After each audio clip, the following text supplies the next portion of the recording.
Two candidates apply for the same job. One has a foreign sounding name and the other one doesn't. The one with the foreign sounding name does not get a call back. The one with the local sounding name gets a call back and gets a job. What may have influenced this decision? I think it's important for us to understand that bias, discrimination, prejudice, and racism aren't always just one-off things. They are often systemic, recurring instances. But what causes this?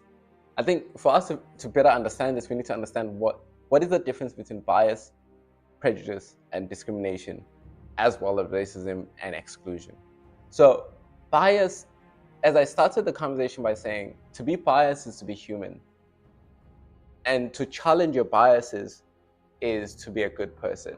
So we all have our biases. These are the learnings that we have that cause us to have particular views about certain people. And these views are often exaggerated or wrong based off the environments and the context that we come from. When these views turn into beliefs, when we believe this about groups of people, these become prejudices.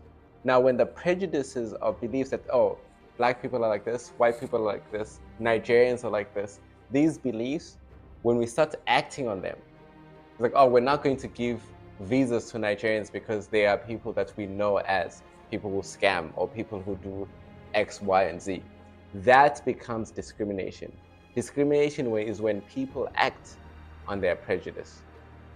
Now, if enough discrimination happens over time, this seeps into the structures and the fabrics of our society. It makes it into our laws, it makes it into the rules, and then it starts affecting things in a systemic way, whether it be housing, hiring, education, and that is what we then see as systemic discrimination or systemic racism. Now, how does a DI facilitator tackle that particular challenge? Or how does an HR leader or a DI leader tackle the conversation of discrimination or biases or systemic biases within hiring? They could pause and ask, what assumptions lead us to this type of hire? What are the assumptions that we're operating in?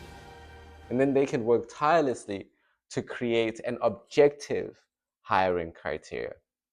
I think it's important for us to understand within this context that it is not enough for us to just not be biased or to not be racist, but we need to be anti-racist. We need to be active participants towards constantly creating a culture of inclusion.